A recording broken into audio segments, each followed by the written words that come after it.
Good morning, everyone, and thank you for joining us today for this exciting online event. My name is Max Bergman. I am the director of the Stewart Center in the Europe-Russia Eurasia Program here at the Center for Strategic and International Studies. And we are gathered here virtually today to discuss allied burden sharing in regards to Ukraine, and essentially how the war has reshaped Europe and how Europe and the United States has responded to both support Ukraine and reacted to this war. The United States has been one of the leading provider of aid to Ukraine, but our European allies and partners have done a tremendous amount, both in providing humanitarian assistance, military assistance, but also absorbing millions of Ukrainian refugees, and the economic brunt of the cost of sanctions and economic decoupling with Russia, in particular when it relates to energy. And with us today, we have truly an all-star cast of panelists. I could spend the entire hour and a half probably reading everyone's bios, so you can find those bios online, but I will go through and briefly introduce all our panelists. First with me today, in no particular order, Ambassador Stavros Lambrinidis has been the EU ambassador to the US since 2019. Before that, Ambassador Lambrinidis served as the EU Special Representative for Human Rights, in addition to the Foreign Affairs Minister of Greece and serving in the EU in the European Parliament. Ambassador, thank you so much for joining us. Also with us is Ambassador Emily Haber. Ambassador Haber has been the German ambassador to the United States since 2018. Prior to coming to Washington, Ambassador Haber held numerous positions within the Foreign Office in Berlin, in addition to the Federal Ministry of the Interior. Notably, she served as political director and state secretary at the Foreign Office, the first woman to hold either post, and she has been a stalwart here in Washington for the last 4 years. So, Ambassador, thank you so much for being with us. Also with us is Ambassador Marek Międzyarski, has been the Polish ambassador to the U.S. since 2021. Before that, he served as the ambassador to Israel, in addition to having spent 20 years as a reporter. Ambassador, thank you so much for being with us as well. We also have Ana Palacio. Ana has served in several high-profile positions within both the Spanish and European Parliament, as well as the first woman to serve as a foreign minister of Spain. And Ana has been played a major role in a CSIS project that we have on Commission on Ukraine's reconstruction. So Ana, thank you so much for joining us. We also have Ambassador Dame Karen Pierce. Ambassador Pierce, thank you so much for being with us. She has been the British ambassador to the US since 2020. Before coming to Washington, Ambassador Pierce was the UK permanent representative to the UN, as well as holding several high-profile positions in the Foreign and Commonwealth Office, in addition to the UK ambassador to Afghanistan between 2015 and 2016. Ambassador Pierce, thank you so much for being with us as well. And last, and certainly not least, is Eka Chekashvili. She served as the head of programs at the European Anti-Corruption Initiative to Ukraine from 2014 to 2021. And before that, Eka held various positions as a vice prime minister, national security advisor to the Georgian president, and minister of foreign affairs and minister of justice. So I am honored to have all of you with us today. It's really an astonishingly high profile panel. And I'm going to do my best to sort of make sure to get to everyone. But I think we're going to have, a really good conversation. And the way I'd sort of want to structure it is to maybe talk about the past, present, and future when it comes to support for Ukraine and the response from your various countries and unions. And I thought maybe I'd start with Ambassador Haber. The past year has certainly seen a lot of transitions in Germany. And I'm curious maybe if you could take us through how the war has impacted Germany and how Germany has responded to helping Ukraine over the past year. Thank you, Max, and thank you for having me in this really distinguished panel. To your question, I think that the Russian aggression against Ukraine has really produced the single biggest shift in strategic thinking that I have seen in Germany in my professional life. Now, mind you, obviously, there was a massive shift that was linked to reunification 30 years ago, but that did not really alter our strategic thinking. The Russian war did. It altered our thinking on interdependence. That was an axiomatic belief that this would inevitably produce stability and transparency and predictability. Well, it is not, as we can see, if one country pursues a political agenda and weaponizes interdependence. It has altered our strategic thinking on security with relation to Russia. It is clear to everyone now that given this environment, security can only be organized against Russia.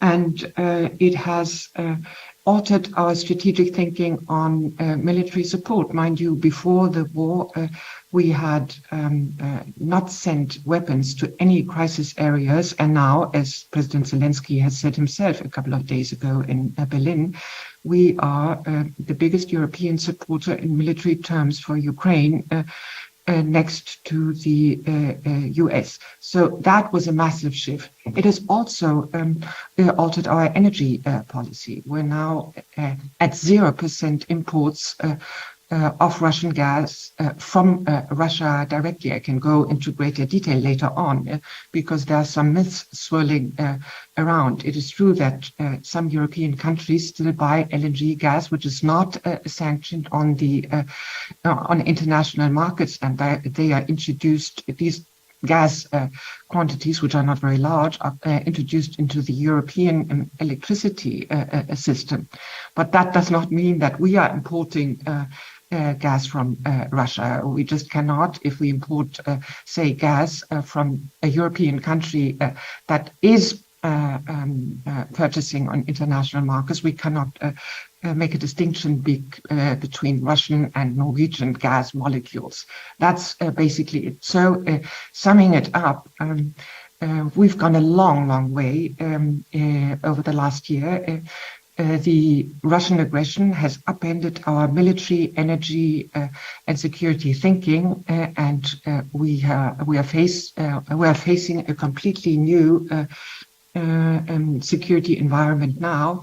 And what is most important, a significant majority of the population is behind it, because we see the existential questions and the existential threats and challenges that come with the Russian war and the outcome of Russia's war against Ukraine, because that will obviously shape the international geopolitical landscape of influence. It will shape security in Europe. It will shape the European security architecture, and it will shape the relevance of international law and foundational principles of the UN system. Thank you, Ambassador. Ambassador Pierce, maybe I could turn to you to sort of ask a similar question. That the UK's response to the war has been, I think, incredibly remarkable. We've seen the UK really lead in a lot of weapon systems, but there's been also impacts on UK citizens with increase in energy prices. There's been a lot of there was a lot of concern prior to the war about a lot of Russian money in London and other places. Maybe you could talk maybe about the UK's response sort of domestically and what sort of the impact of the war has had on the UK itself. Great. Well, thanks very much. Thanks for drawing together such a great group of people, all of whom are my colleagues. So it's lovely to be able to join this panel. Thanks very much to CSIS. I think the first thing to stress is the bipartisan view of this in the UK, right across the UK, rich or poor, north or south, Labour or Tory, whatever your spectrum, the vast majority of people support Ukraine and support the Ukrainians. So the domestic context in that sense is an easier one to continue pledging support to Ukraine. And as Emily said, Zelensky has just been in Europe.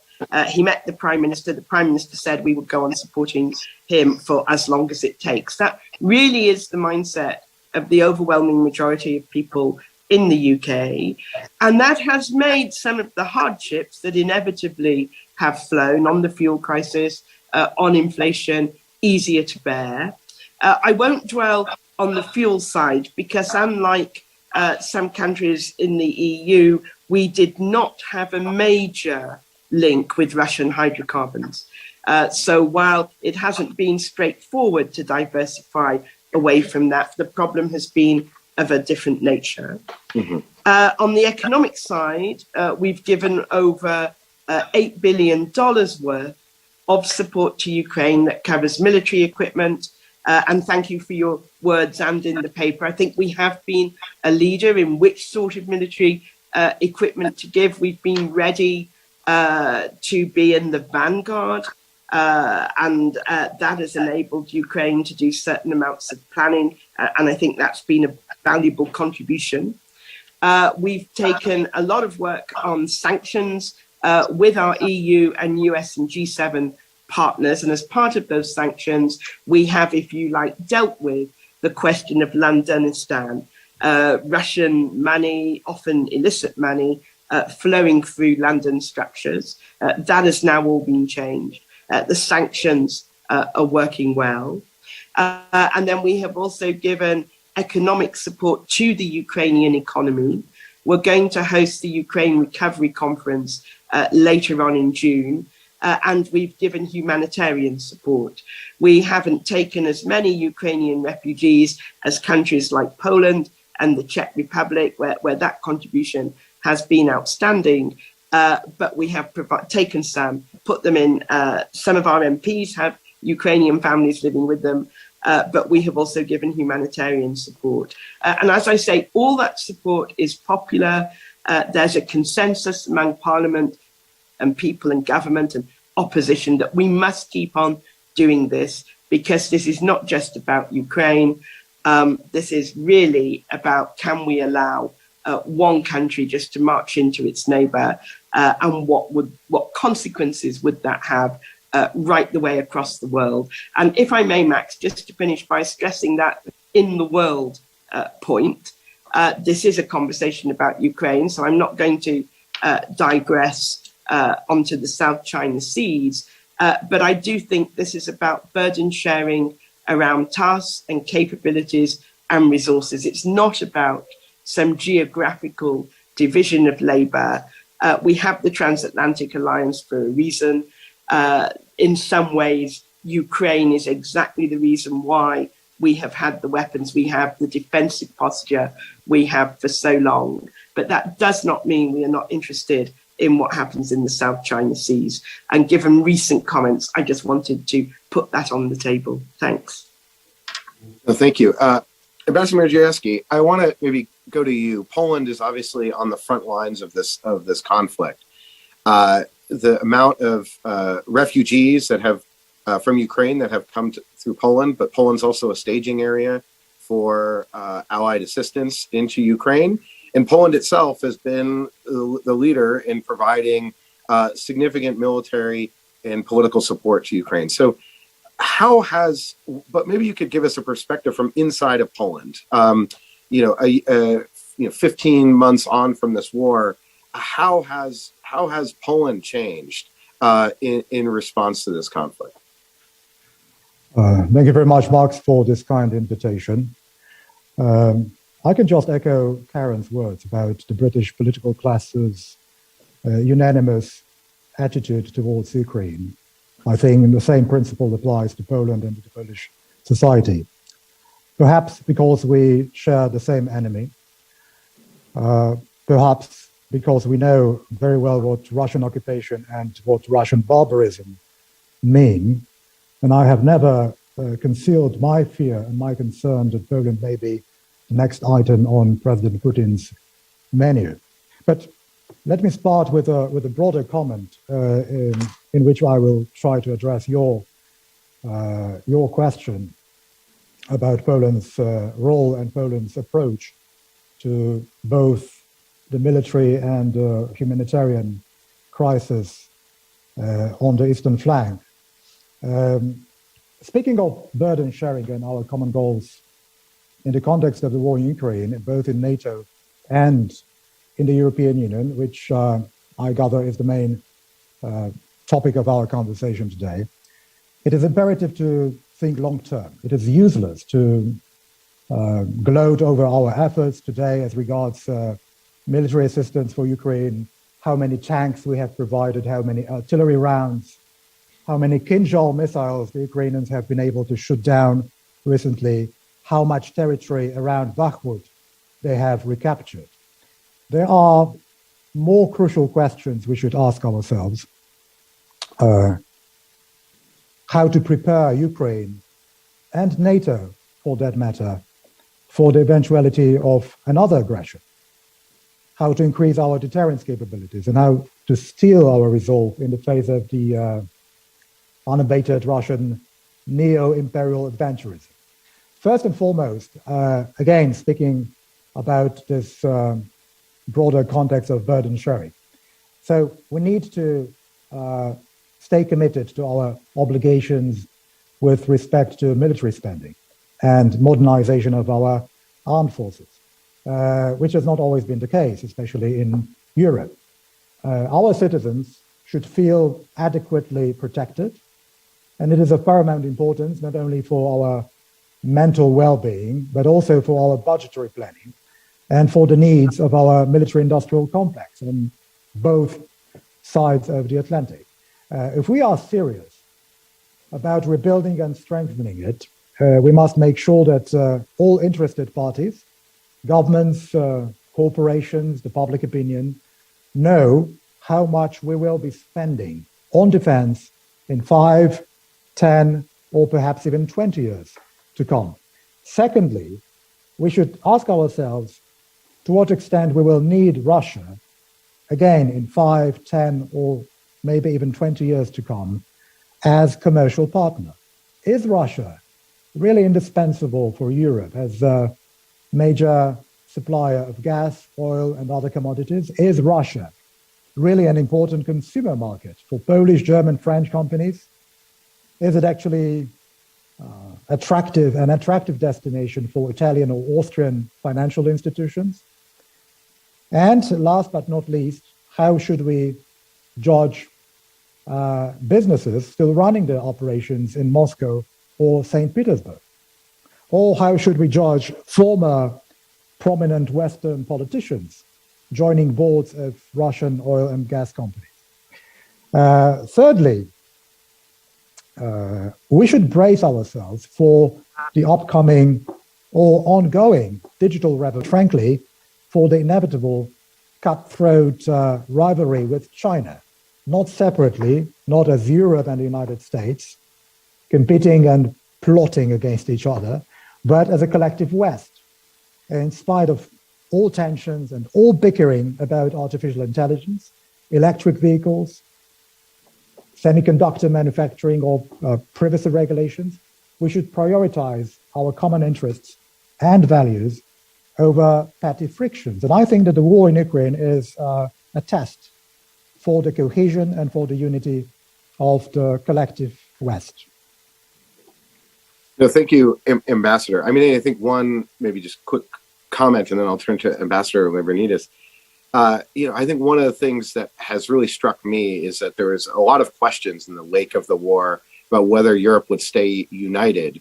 And I think one of the things that we've seen is that Europe largely has stayed united. The alliance has stayed united in support of Ukraine. But I think you're right in looking forward, and that's we'll turn to that in the second part of our conversation about we've done a lot, but where are we going ahead? But before looking ahead, I want to turn to Ambassador Lambrinidis because the European Union is doing now, I think, some unprecedented things in its history, getting more into the military domain. How has the EU changed or responded to this war in Europe? Thanks, Max. You're right. Our response has been unprecedented. I will jump straight into numbers, but I will explain what they mean for those of us listening to understand. We have given to Ukraine already over $78 billion of support. Military support, to allow them to fight and push back and win on the battlefield itself. That's about 18 billion. Financial support and humanitarian support to ensure that the Ukrainian government runs, which if it doesn't, the war on the battlefield is lost the next day. So it's as important as military support. That's over 40 billion euros, the European Union and its member state. Support for refugees, a very, very specific burden that the European Union shares almost exclusively. About 4.5 million refugees from Ukraine today are seeking shelter, education for their children, healthcare, and jobs under our protection mechanism, and they're getting it. And about $18 billion of EU money has been allowed to member states to be able to support their own efforts on this. And of course, the broader support to Ukraine, which is the breadbasket of the world, whose capacity to supply food to the rest of the world was shattered after the Russian invasion, the closing of the Black Sea ports, the intentional bombing of farms and food silos by Russia. And there, with our own solidarity lanes, we allowed for Ukraine to be able to export close to 30 million tons of foodstuff to the rest of the world, and bringing back to their economy close to $32 billion of revenues, much, much needed money to a wartime economy. And of course, we have imposed together with the United States massive sanctions, 10 packages already, we're going on to the 11th, that, as someone mentioned before, indeed, you cannot defy gravity. Europe is next to Russia, geographically for centuries, will continue to be.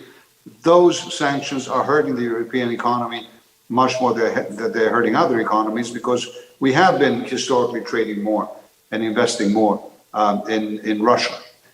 The biggest achievement, at great cost as well to the European Union, has been the diversification of our energy resources. Emily touched on this quite extensively.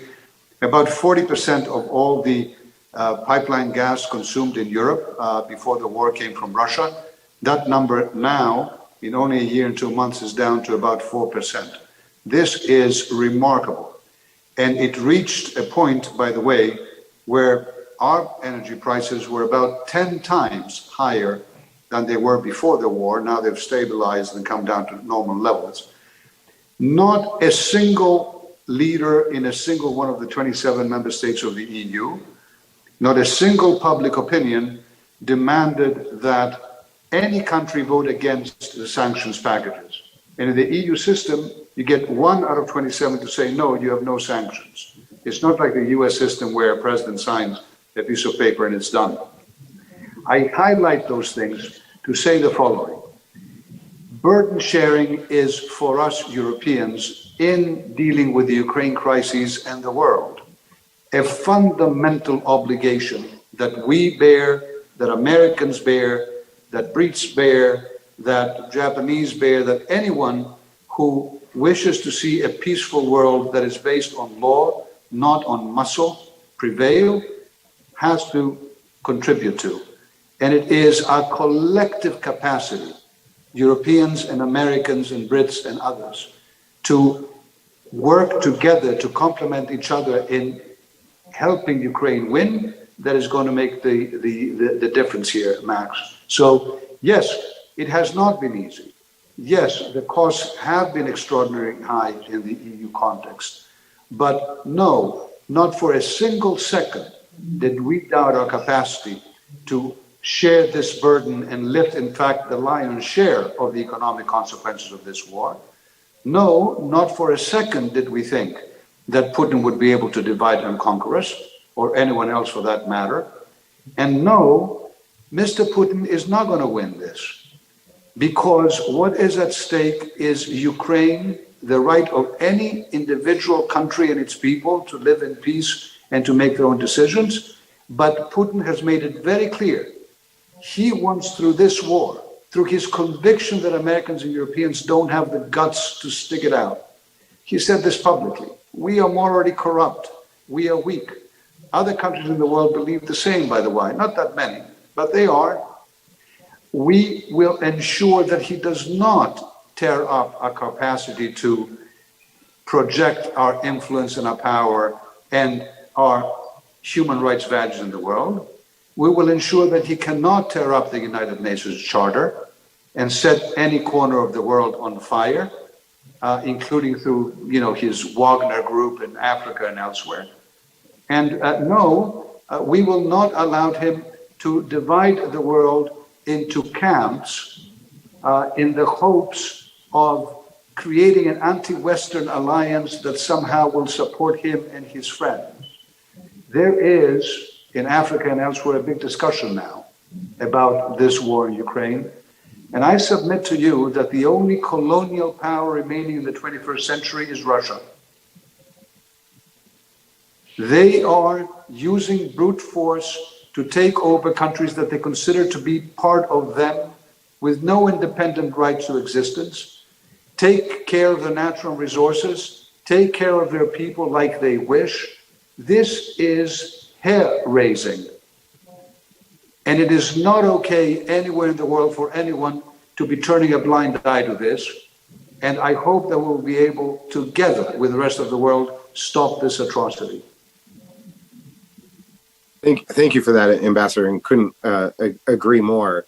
I want to bring in Anna Palacio, and then we'll turn to Eka for kind of perspective from the Black Sea region, from Georgia not being in the EU. But Anna, I want to bring you in both from offer kind of the perspective from Spain, but also one of the major, I think, achievements of this last year that is rarely talked about is that the Ukrainian economy, which was frankly on life support in the early days of the war, has been maintained, has continued. So in some ways, when we think about Ukraine reconstruction, one task before that is to simply maintain Ukraine's current economic strength. But I want to bring you into, what is your perspective as a former Spanish foreign minister, perspective from Spain, and also someone who's focused a lot on Ukraine? Well, and I will add a perspective as a former Senior Vice President General Counsel of the World Bank Group.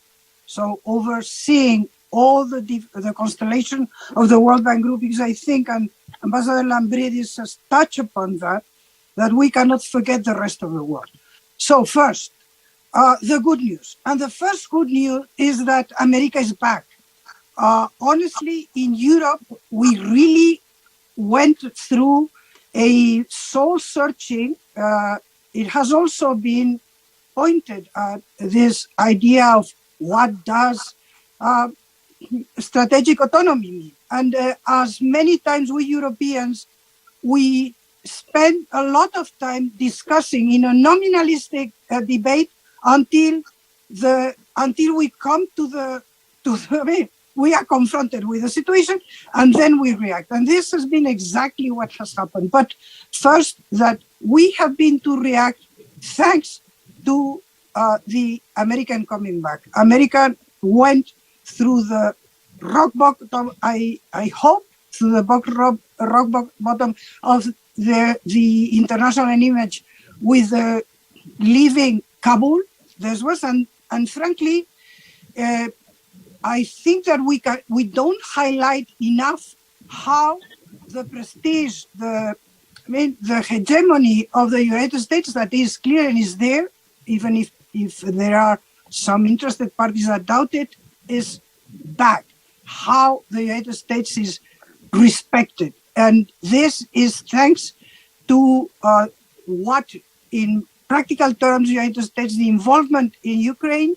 But another very important issue that hasn't been highlighted, and I will highlight, which is the narrative.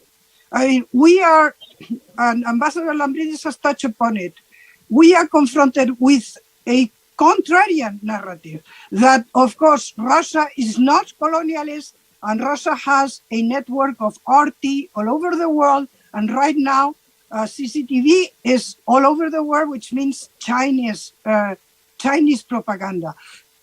I think that it's extremely important that by having a very intelligent, preemptive information transparency policy on the fact that Russia was going to invade Ukraine, United States won back credibility. 3 ambassadors are here, and they will just say if it's the case. The day before the invasion, the European Union ambassadors in Ukraine were saying, "Oh, you know, Ana Palacio, 2 of them. I spoke with 2. This is like the weapons of mass destruction of Saddam Hussein." Well, it is not, and United States, it's extremely important because the battle from now on is not just on the battlefields in Ukraine, but also in all over the world in the narrative perspective.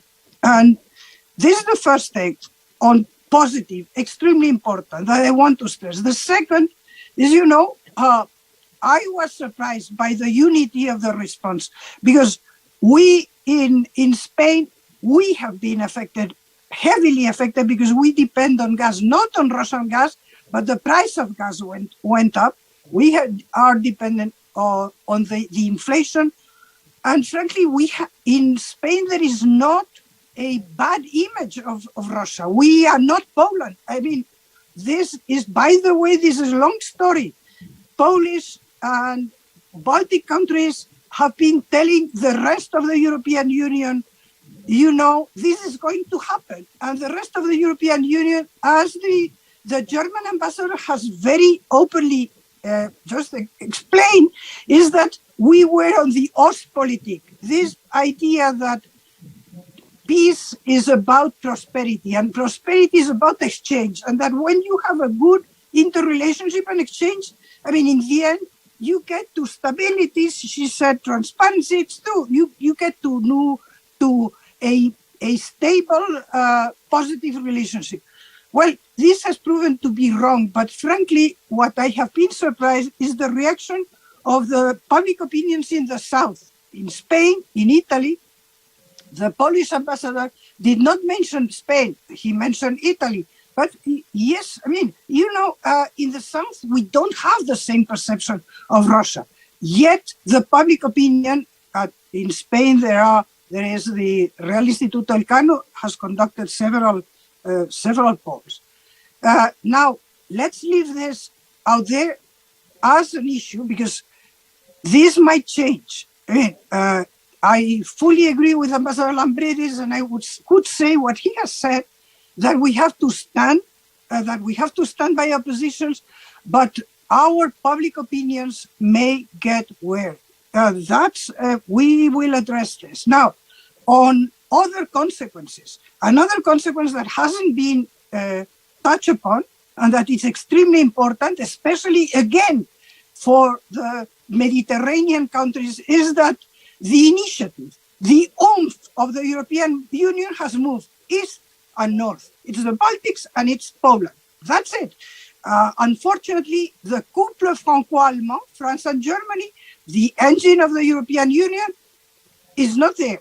I mean, I don't think that today is the day to analyze this, but facts is that the initiative, the élan, is not in Berlin and in Paris. This is also extremely important. Last but not least, in the world, I mean, I will, as I say, I will underwrite everything that Ambassador Lambridis has said, but let's not just mix up our wishes and the reality. The reality is that Africa, that Latin America, and of course the position of President Lula is an extreme position, but in the end it reflects the status questionis. The idea is that we, Europe and the United States, we have cornered. It's not true,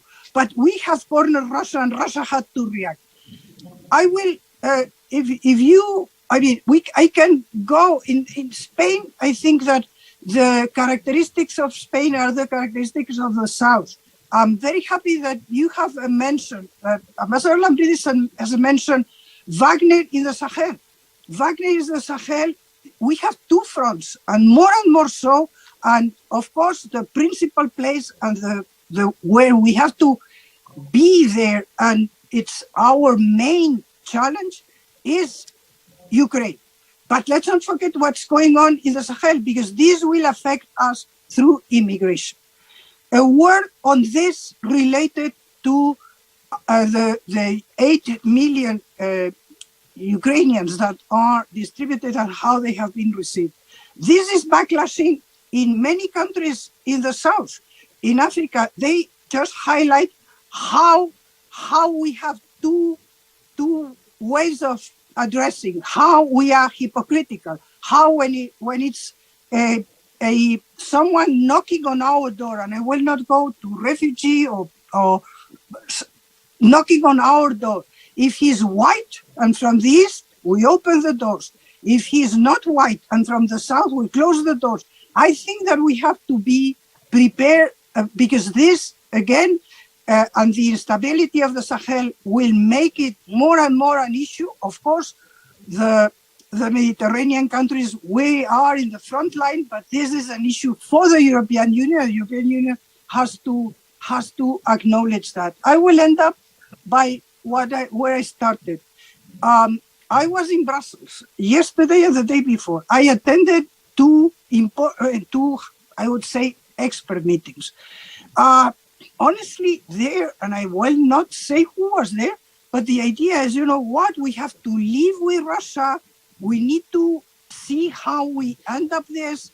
The United States wants to dump Ukraine on our lap, and we Europeans, and we are going to see how this is going to affect and how the procedures of enlargement. You have 12 candidate countries, so how all this is going, and frankly, I think that we have to be very clear that this war is about is about what we built after World War II, which is the rules-based order. But we have to understand that this rules-based order is questioned, and that there are alternative orders that are there that, of course, are inspired by China, inspired by Russia, but that they mean that this idea that the world shares that this is an aggressive, it's unfortunately it's not true. So we need to insist on the narrative. We need to be much more efficient. We have the European citizens. We need to keep them motivated. But we also need to explain and to go on to the multilateral institutions and probably change some of our attitudes there and to Africa and to Latin America, because this position that we share in this group today is shared by Japan, is shared by Australia, is shared but not by the list of United Nations. And we just have to see how the sanctions have been and how the first time that we managed to have a condemnation sentence in a UN resolution, it was on a cooperation with the Council of Europe, and it was a recital. And this was widely accepted. Thank you. And I think that's where President Zelensky in some ways has been one of the greatest ambassadors for Ukraine in speaking to the world on the plight that the Ukrainians are facing. Eka, let me finally bring you in, last but not least of this current round.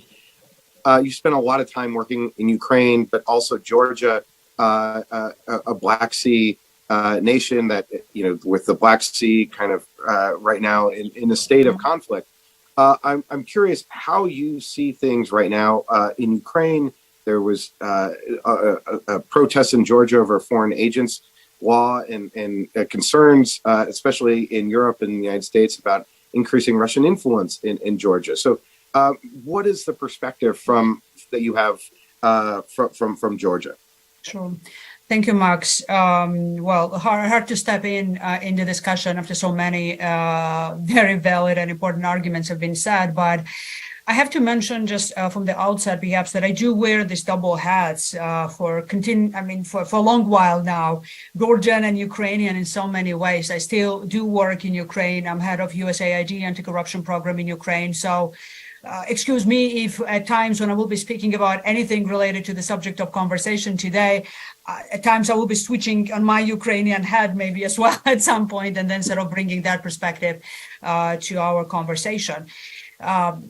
I want to echo, but from a different perspective, what Ambassador Haber mentioned about shift.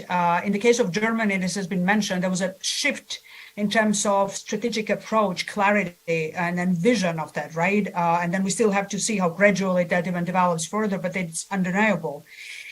In the case of my own country, I think what has happened is it's not the shift of the strategy of my own country in terms of ambiguity or a gray zone that Georgia has become over the past few years, but clarity, I would hope, on where the current Georgian government stands in this equation. So the war usually pushes us to the extremes in terms of clarity. So there's no time for ambiguity, especially when you're in the doorsteps of the war as we face now in Ukraine and are not far away somewhere in another continent.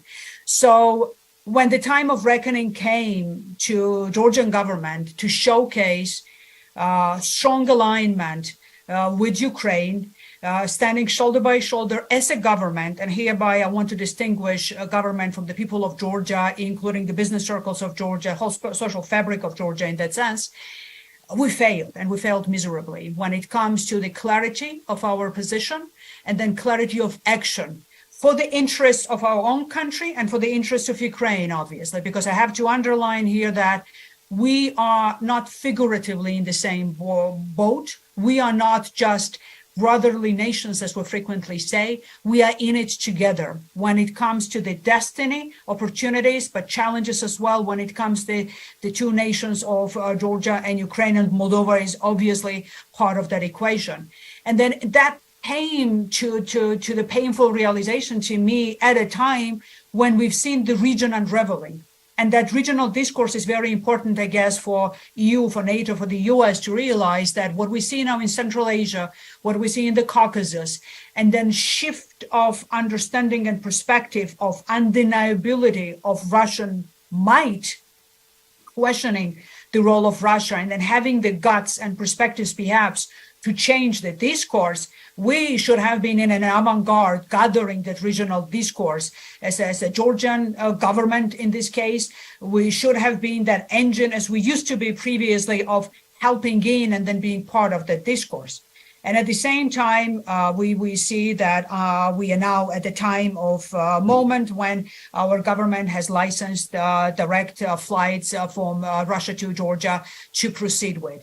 Having said that, not to place burden outside of my own country, it's a shared responsibility ultimately, not only with the government, but all of us in the country to allowing for that to sleep and erode to the degree that our government could afford clarity of that strategic shift, so to say, is that we have suffered for a long time in this region from strategic ambiguity on a larger scale. And I think when we speak about the shared burden collectively, we need to have courage, commitment, and resolve to end any strategic ambiguity right now when it comes collectively to the future of this continent, to the future of transatlantic community as such. And by that, I mean that any question marks that could have been there and still remain to be, if we are honest about it, when it comes to when and how membership of NATO, when and how the membership of EU in the real sense of that, in terms of accession talks, could start with Ukraine, Moldova, and I would really hope that my country will be part of that discourse soon rather than later in the very short term.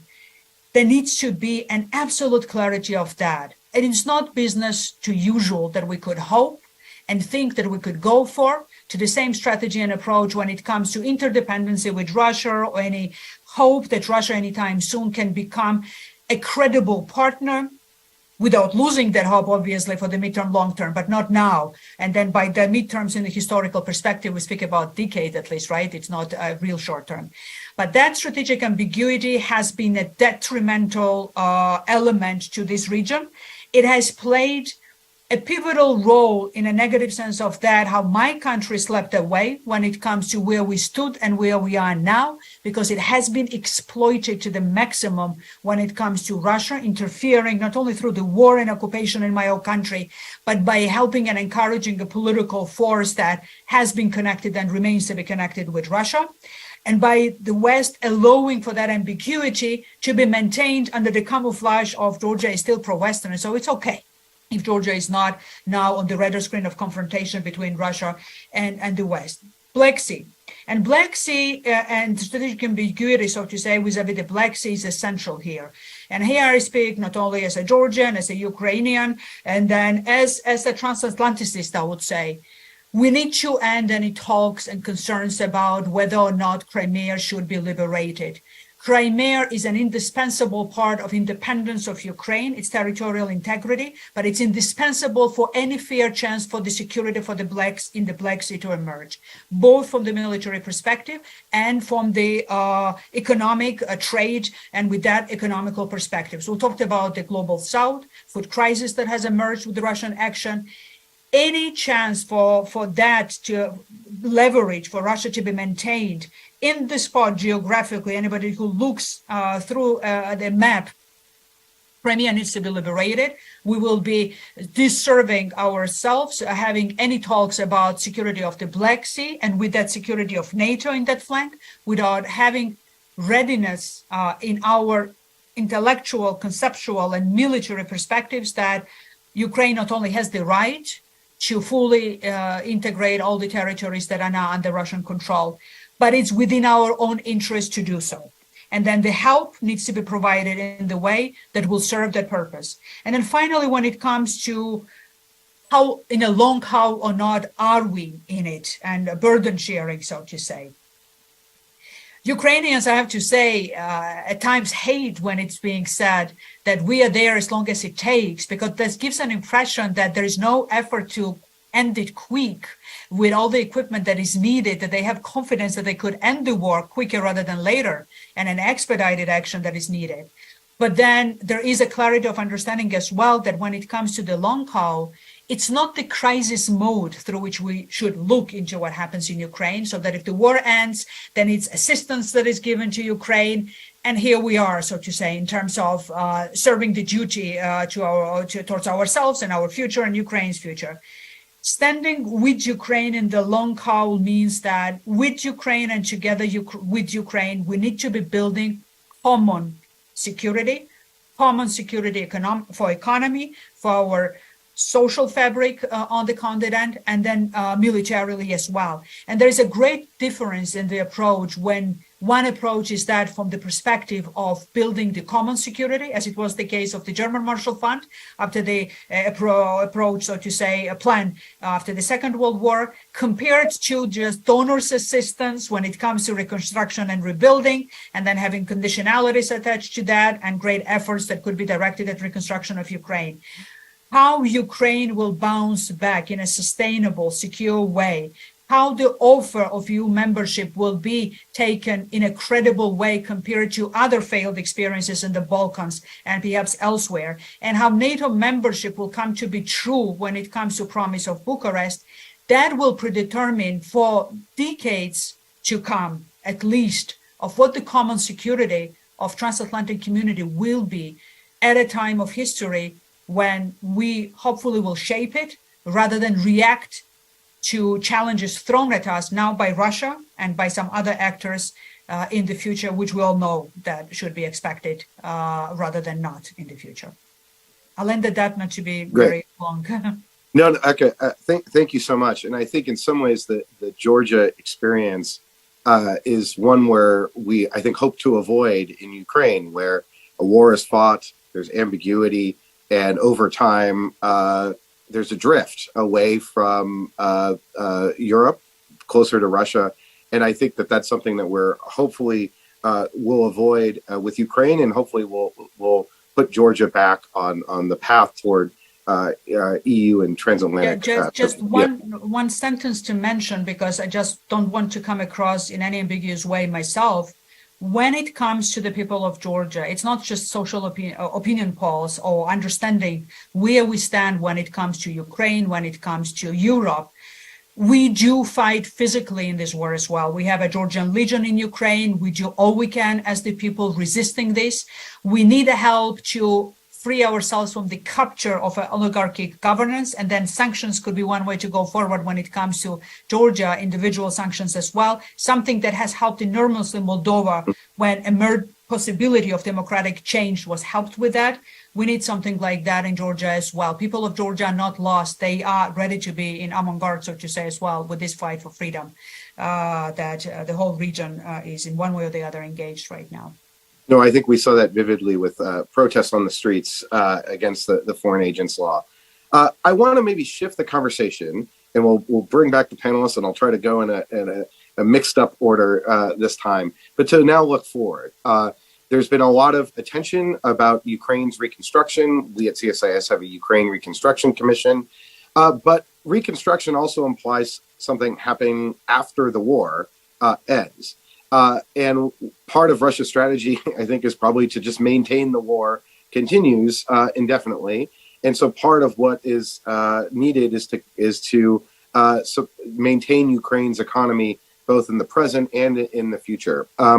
And, you know, there are concerns that the United States, after having significant support, hopefully will continue that support, but it's sort of uncertain. You know, right now we're kind of waiting to see debt ceiling negotiations on the Hill, budget negotiations, and we'll see where Congress comes out in providing additional economic and military support for Ukraine. And there's a lot of uncertainty around it.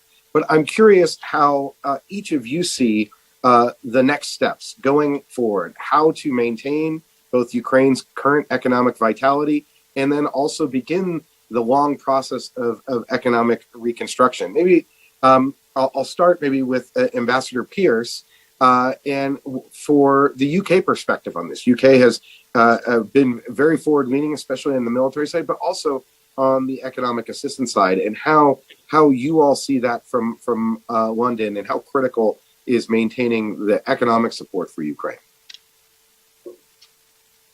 Ambassador Pierce, you're muted.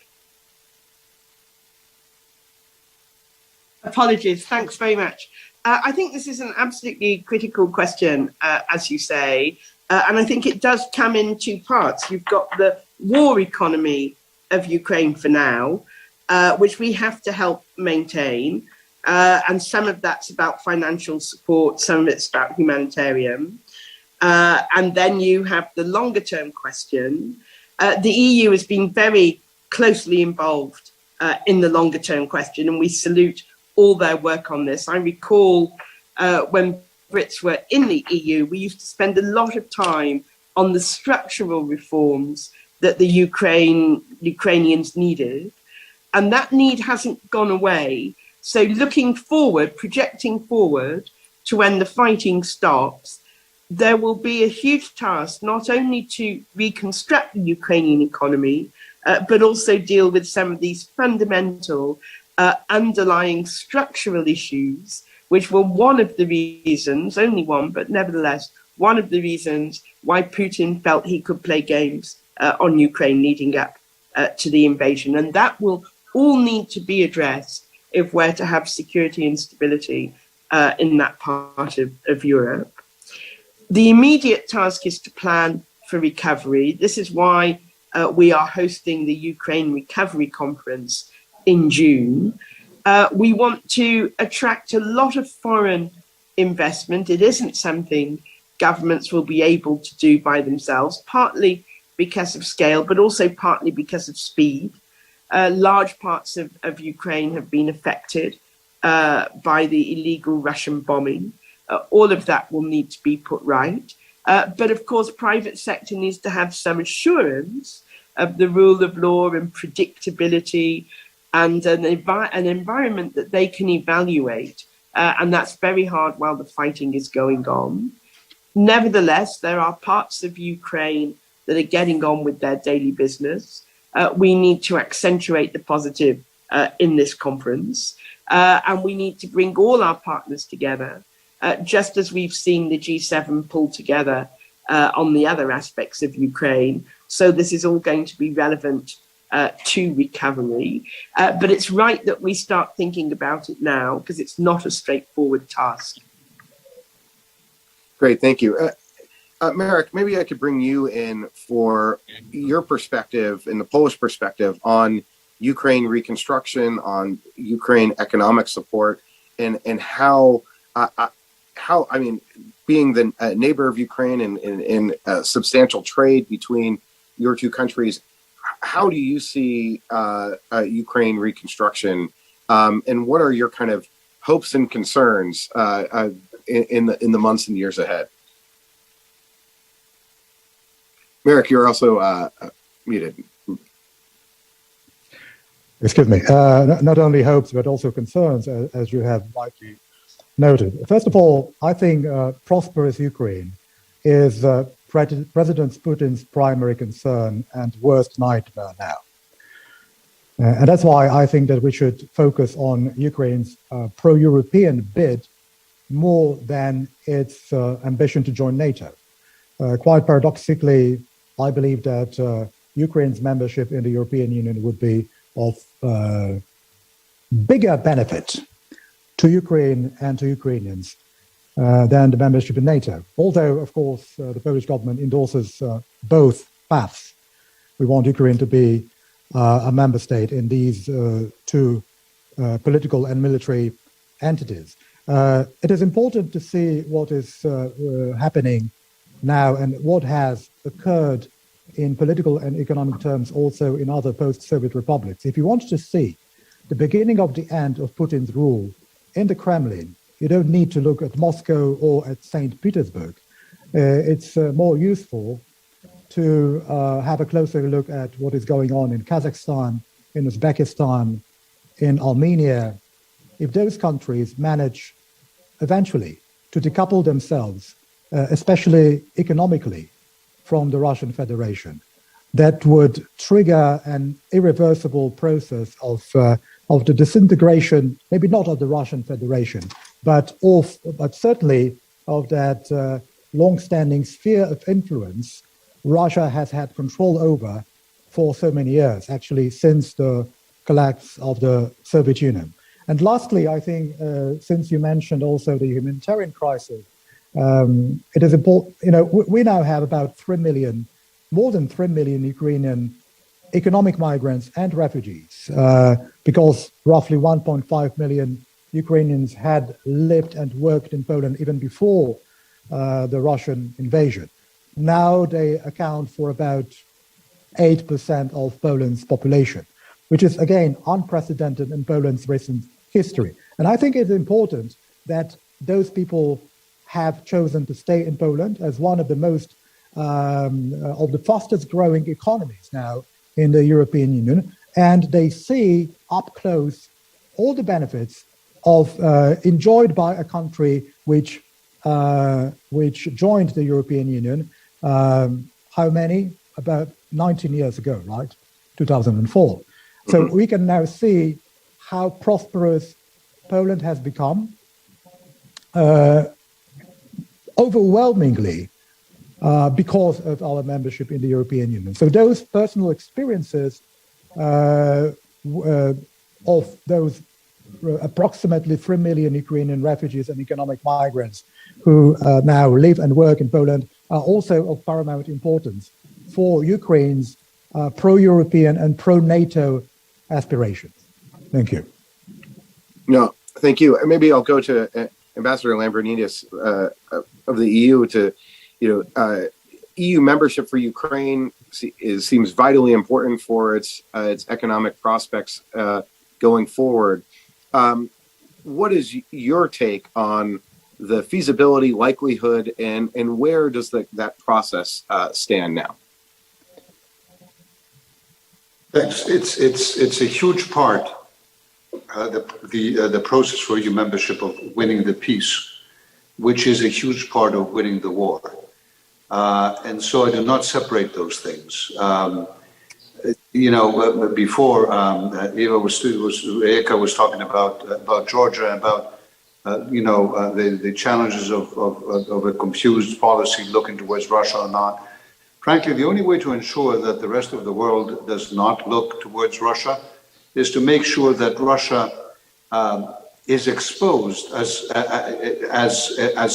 losing, strategically losing military power, and also to show that wherever it has actually imposed devastation through its military wars, that devastation has turned out into a stronger country after the rebels have been cleared. And so it is strategically important for Americans and Europeans to ensure that reconstruction of Ukraine happens effectively.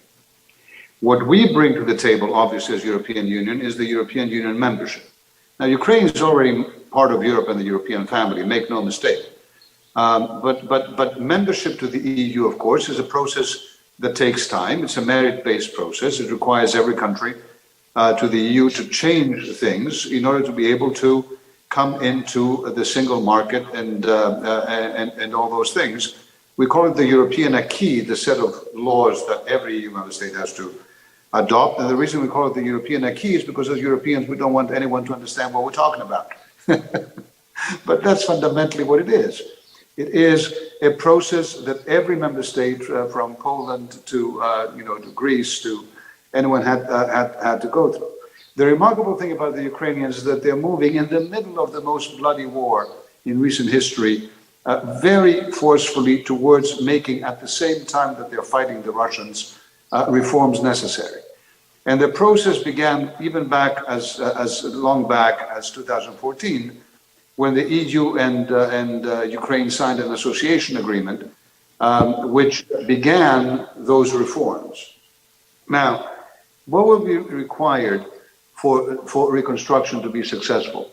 The first thing would be absolute commitment of American, Europeans, and many, many other countries around the world to support that financially. Because again, I repeat, that's not some kumbaya economic business. That is hardcore security business, a part of making sure that this war is lost by Russia and won fundamentally by Ukraine. The second thing is we have to make sure that whatever it is that we contribute from public funds is a small initial huge boost and multiplier to private investment in the country. And already there are discussions ongoing in the United States, in Europe, with private industry about what opportunities will be there and what needs will be there for real profitable investments. The third thing that ties with all these, of course, is security. We cannot allow Russia to be holding hostage Ukraine, and at any moment to be threatening to re-invade it, try to take over its government, because of course that is the exact climate that would not allow for that hopeful investment to take place.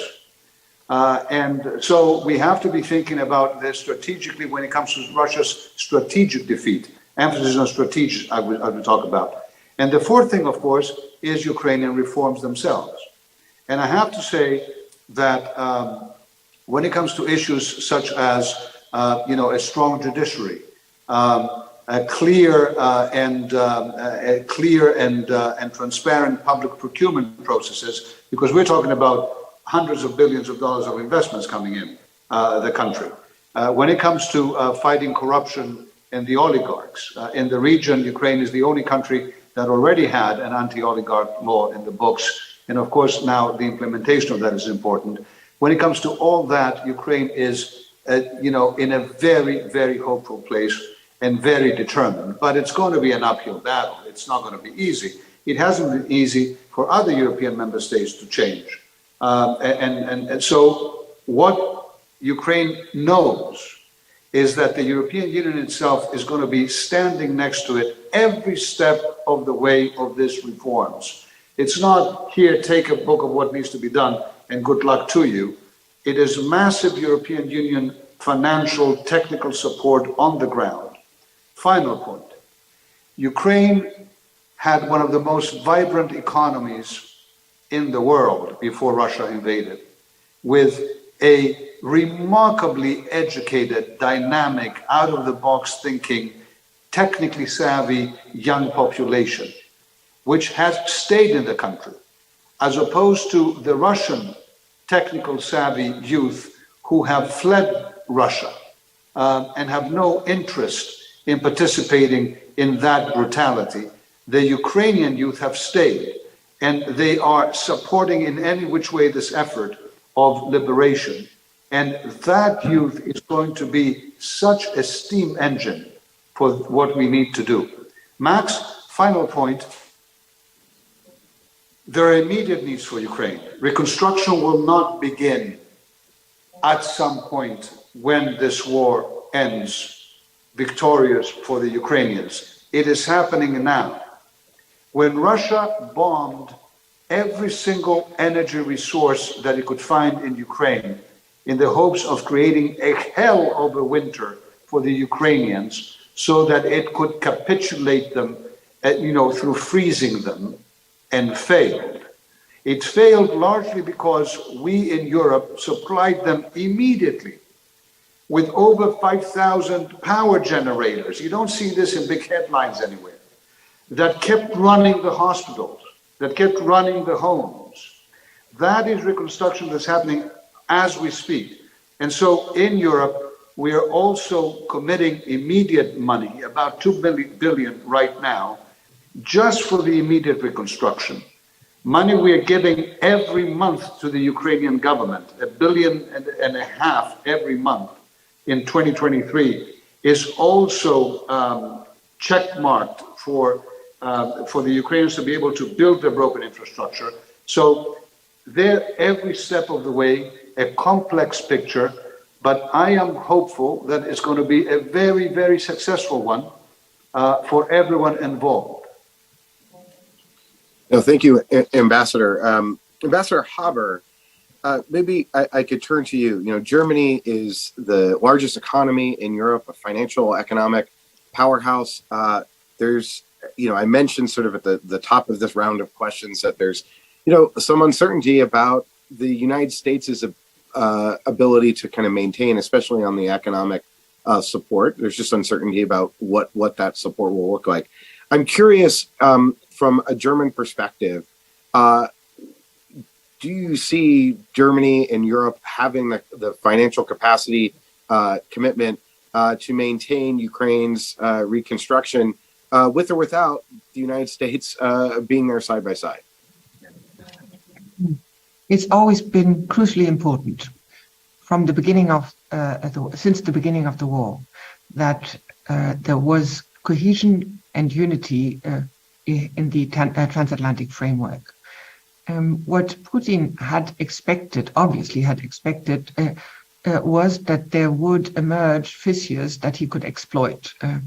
That he has not been able to do. Look at the sanctions, look at the high degree of cohesion, look at the superb alliance management, look at linking alliances, the transatlantic alliance to alignments in the Indo-Pacific and in Asia. So I think overall we've achieved a huge success in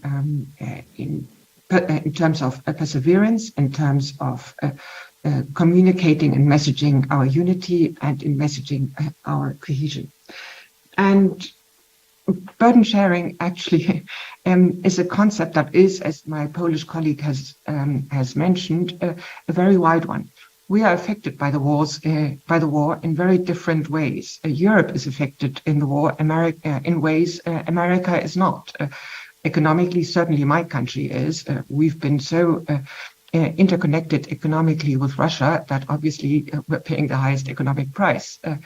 And we're dealing with it because we need to, because it is obvious, has become obvious to us that interdependence can be a source of threat. And that's sustainable, by the way. There's no way we'll be returning, or German businesses will be returning to Russia after the war. The lesson that has been learned will not be unlearned, especially as we can assume that even after the war, the regime in Moscow, if the regime remains in place, will be revisionist or even revanchist. So we'll have to deal with that. But as we are affected by the war in very different ways, our responses need to be seen as integral part of a collective response. So there's not everything we need to duplicate. There are work strands Europeans can take over, the work strands American can take over, but where I really do see a risk is if one side should suddenly say this is other people's business. For the reason that Stavros has mentioned, and that is the economic prosperity, the economic viability of Ukraine is security category of the first order. You cannot simply disinvent that from the entirety of the picture.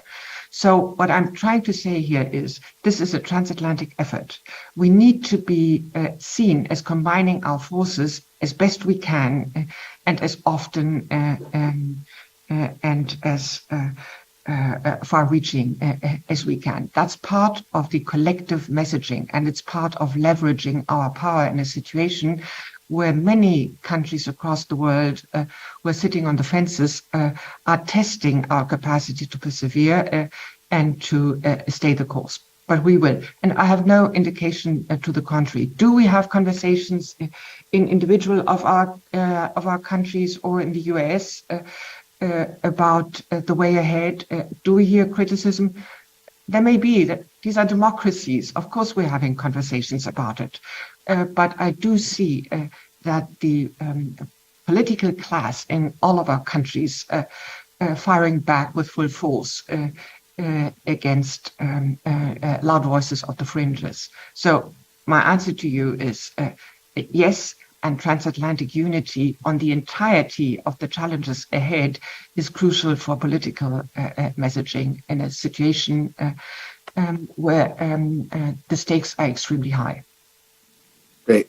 Thank you. Eka, I want to turn to you. You've been a very close watcher of what's happening in Ukraine. Stavros mentioned all the changes that Ukraine has to make in order to accede to the EU, and right now they're fighting a war and also trying to move closer to the European Union. There's a lot on their plate. On the other hand, wars sometimes create opportunities to move very quickly, where bureaucracy and other challenges and politics will get in the way. I'm curious, what is your assessment right now of the Ukrainian domestic economic reform effort when it comes to corruption, when it comes to making advances to ensure that the reconstruction and other aid and assistance is being well spent? Sure. I mean, in a way, one can compare that with the differences of view when you are outside now during the war, looking into how cities are being shelled and what is it to be in when you don't even, it's hard to comprehend how we can sustain that level of, that type of living, right, under the constant threat. And when you are in Kiev, in Ukraine, in the regions of, you have a complete shift of perspective. So during the weeks that I'm there, you are accustomed at the time to the lifestyle that the war brings to you. And you are as productive and working as you can be outside or in the normal times. It forces you to do extremes that you can and should do. And the sense of responsibility of commitment is obviously there for everybody engaged now in Ukraine, and then foremost, obviously, for Ukrainians themselves. It's a nation and country of extreme versatility, agility, and then resilience. I mean, they showcase it not on the front lines when it comes to the military action, but it's incredible how much effort now during the war is directed at structural reforms. If you think of it, the scale of that and intensity of effort that is needed for that, it's mind-blowing. We are engaged on a daily basis with partners in different institutions on setting up compliance mechanisms, structural reforms that are geared towards the conditionalities or the requirements for the membership of the EU that is out there already that they had to report to, for their own internal understanding of what is needed for them to be more agile, more resilient in withstanding the challenges of the war and economic hardships that they have to face, and preparing themselves for future reconstruction, while already, as Ambassador has mentioned, that already being engaged in fast recovery on a quite large scale already as well. So they do understand that They need to be as creative as one can be, and then committed to work that they need to do. Ukraine has suffered from the legacy of bad perception for a long time. It was very hard for many outside of Ukraine to realize, I guess, the extent of positive change that has happened in Ukraine, understanding that there were so much that was left still that had to be done.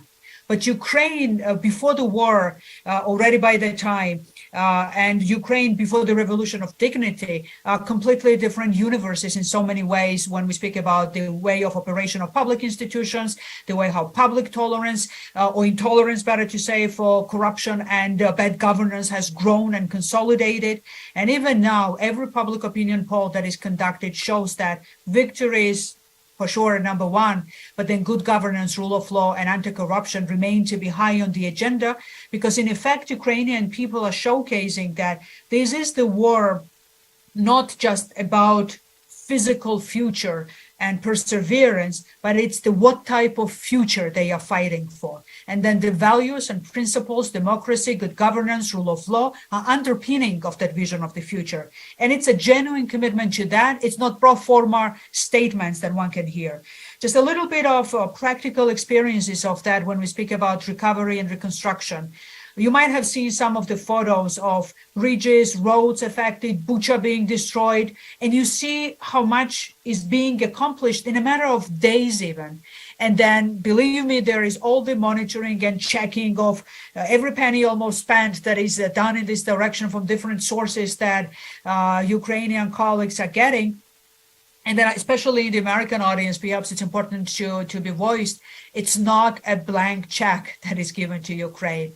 It's an extreme efficiency and effectiveness that is proven from their side, but accountability for every single expenditure. Electronic and digital tools that have been already put in place in Ukraine for public procurement, for monitoring and accountability, anti-corruption bodies that have been established, they have been strengthened even more than they were. Currently, Ukraine works together with the World Bank to change even further procurement system so that it's fully aligned with the standards that World Bank is implying, so that in the reconstruction process, it's even more efficient.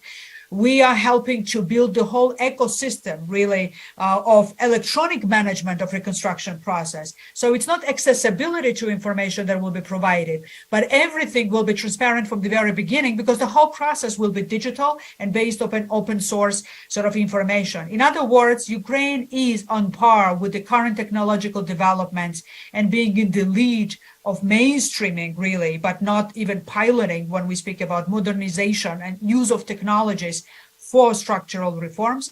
And I believe that Ukraine will become that force of creativity and versatility that to some degree continent needed as well when it comes to pushing further something that was unorthodox maybe early on when it comes to good governance and then better way of doing something efficiently, but then doing that with more efficiency and credibility of the process as well.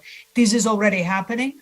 We are already fully engaged with Ukrainian partners in building this framework and infrastructure. And the whole idea is that when the large-scale reconstruction and when the time for that will come, there will be no time wasted for thinking through what the process should be, because everything should be already put in place in terms of structures, frameworks, understanding how the sourcing will be funded and all of that. And one important issue, I'm sorry, I've just prolonged my speech already as it became, accountability of Russia is key, not only from the point of view of criminal accountability or accountability for the crime of aggression, which is key for a special tribunal to be established, but for them to pay for the wrongs that they've done. So all the Russian money that are frozen and accounted for right now, oligarchs that be of the state money, retribution for what they've done. And part of accountability is that it's not just the taxpayers or the private businesses from the countries that are helping Ukraine, but Russia itself needs to pay,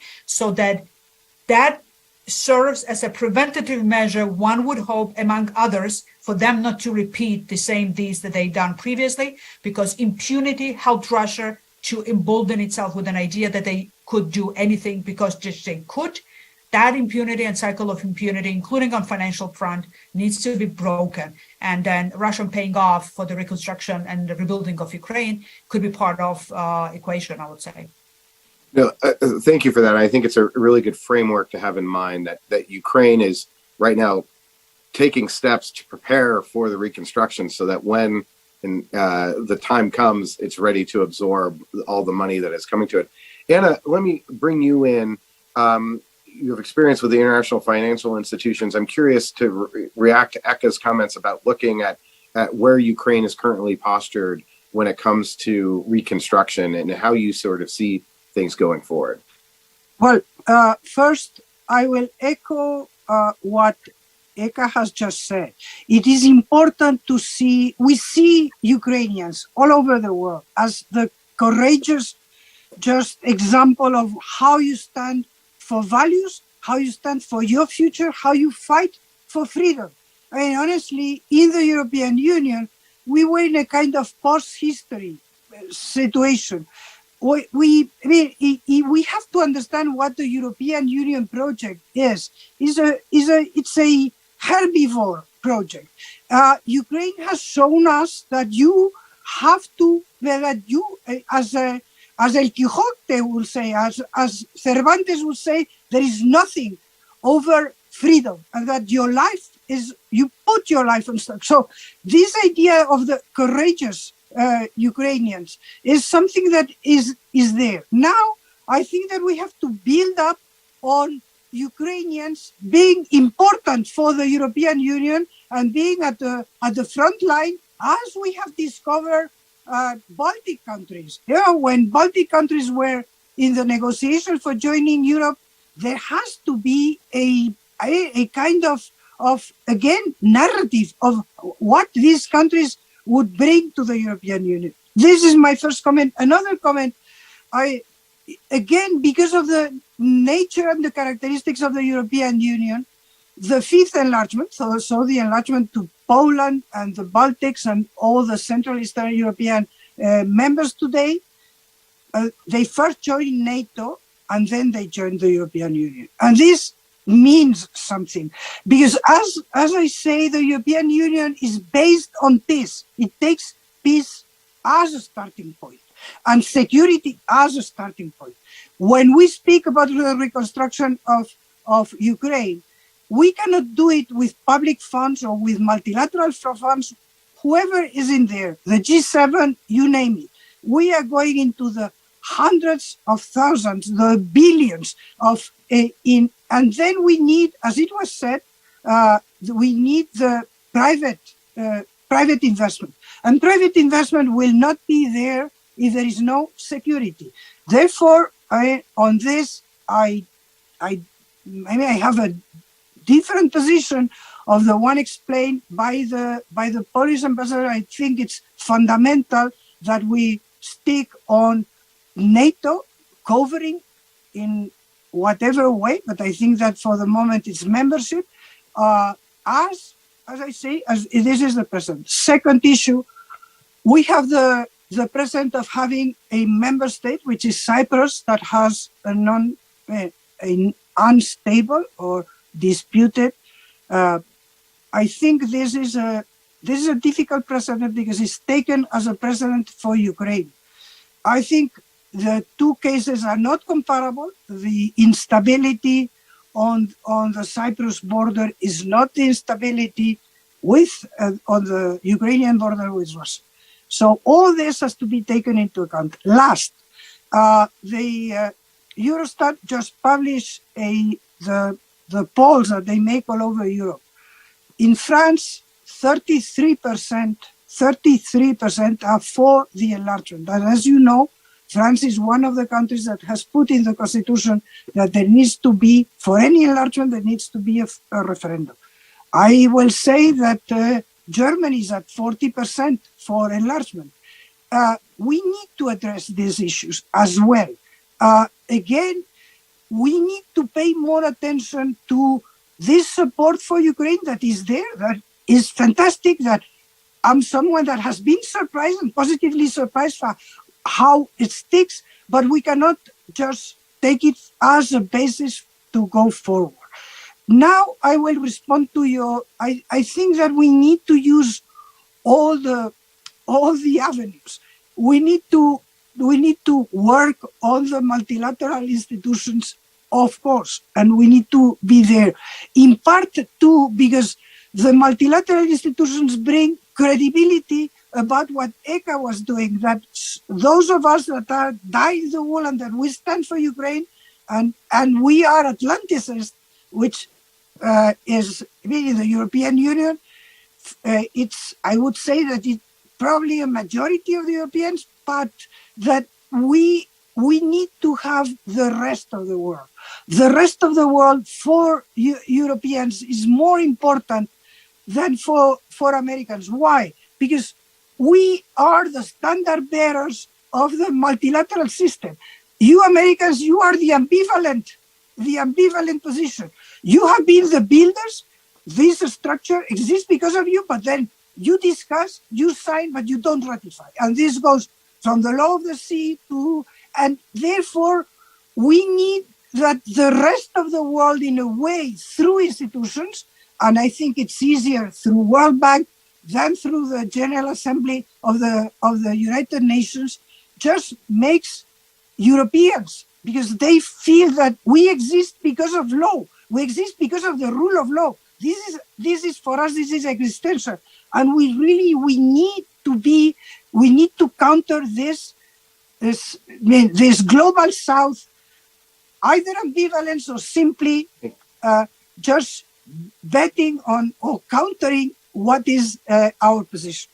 I think, thank you for that. I think, and we're at time, I think one hope here is that there will be a lot of business to be made in Ukraine, and that can be a global effort to reconstruct Ukraine.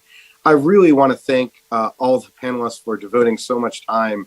I mean, this has been such a distinguished panel. I know that especially with our ambassadors, that your schedules are always really tight, and I could not appreciate it enough. I think this topic is incredibly important, and I really want to thank our audience for tuning in, because what I think this really came across here is that this is a collective allied effort. We have focused on the US and European side, but there's also our Asian partners as well providing significant support. And I think that's really critical that it continues. And the war has really changed Europe. It's changed in numerous ways. And I think the commitment that we've seen from our panelists here, I think is reflected in European societies to continue to support Ukraine reconstruction and the war effort itself, because that is sort of foundational to any reconstruction. So I want to thank you all, and it's been a real pleasure to moderate this panel, and I want to thank everyone for attending today. Thank you. Thank you. Thank you so much.